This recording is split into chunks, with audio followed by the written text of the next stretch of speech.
As a wise man once said, party in the city where the heat is on. You know what? He was right. That's it. That's all I got. Sorry.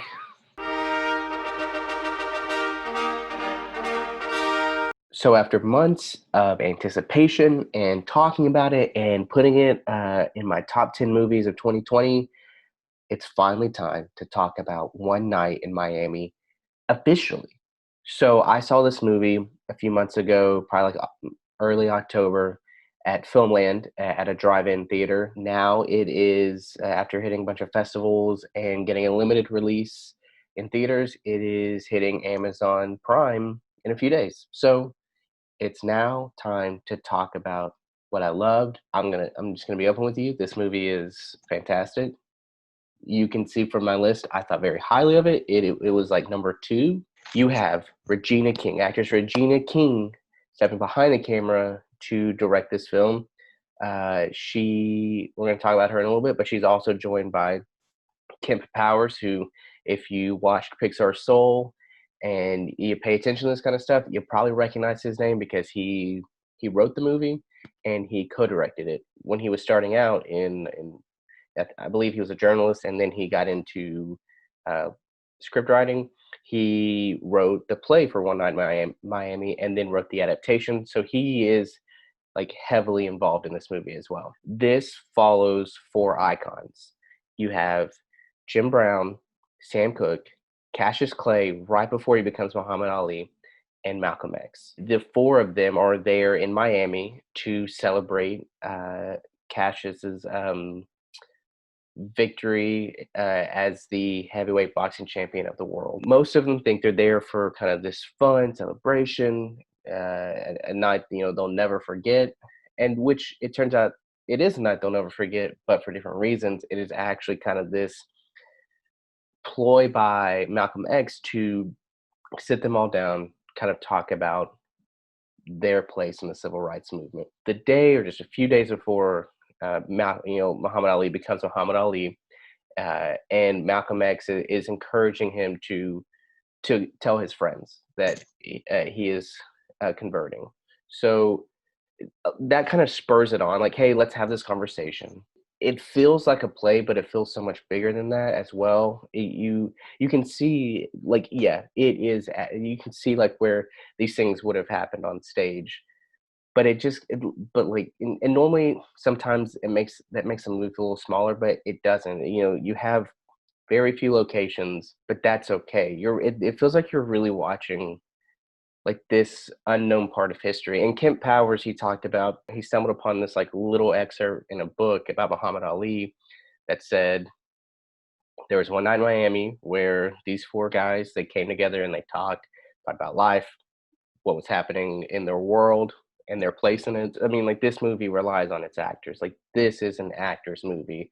And so for your four leads, you've got Aldous Hodge as Jim Brown, Eli Gorey as Cassius Clay, Leslie Odom Jr., who a lot of people know from Hamilton, Saren Burr, he plays Sam Cooke. Then you have Kingsley Ben Adir as Malcolm X.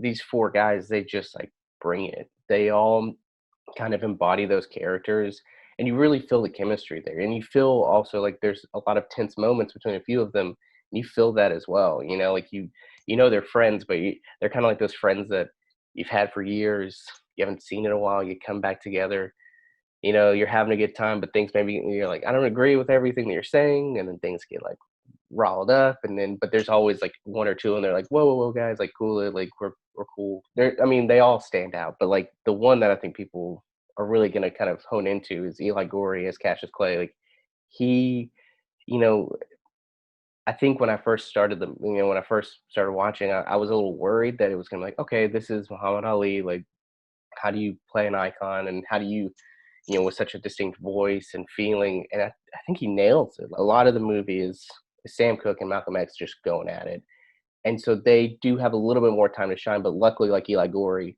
like, he just comes through because he's just so freaking charismatic.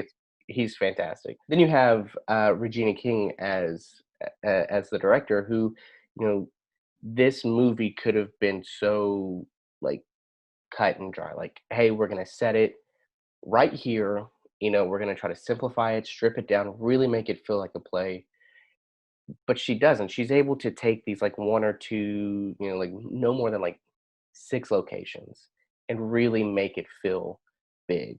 Make it feel like but also small. I know that sounds dumb. We feel how big the world is, but also in the moments, like, the world is the 4 of them in a room. She doesn't let, like, things get in the way. She knows that really the acting for this movie is, like, kind of the forefront, and so she lets that be the forefront, but then to be a director and not kind of, like, show off too much or to take away from that, that's a hard thing to balance, and I think she nails it. A lot of the dialogue, it doesn't feel too much. I think at times it things like this could feel preachy, but it doesn't. I mean, it knows where it stands. It knows what it needs to accomplish, and giving these characters big moments, big speeches, but also letting them have like normal conversations too. This is going to be a weird comparison, but imagine taking like the fun of Tarantino dialogue and then like the Aaron Sorkin dialogue that people love, just kind of combining those. I think people are going to be talking about this for the next few months as we go to the Oscars and other award shows. Like this is going to be the movie that I think people latch on to, and which is great. How many nights in Miami out of 10 would I give this? I'd give this.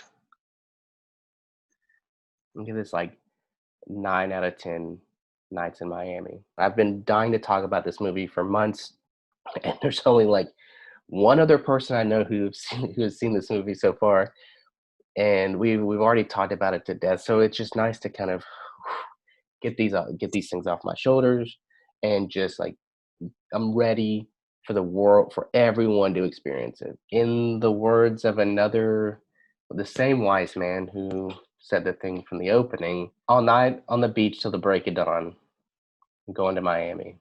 Welcome to Miami. Un esercito di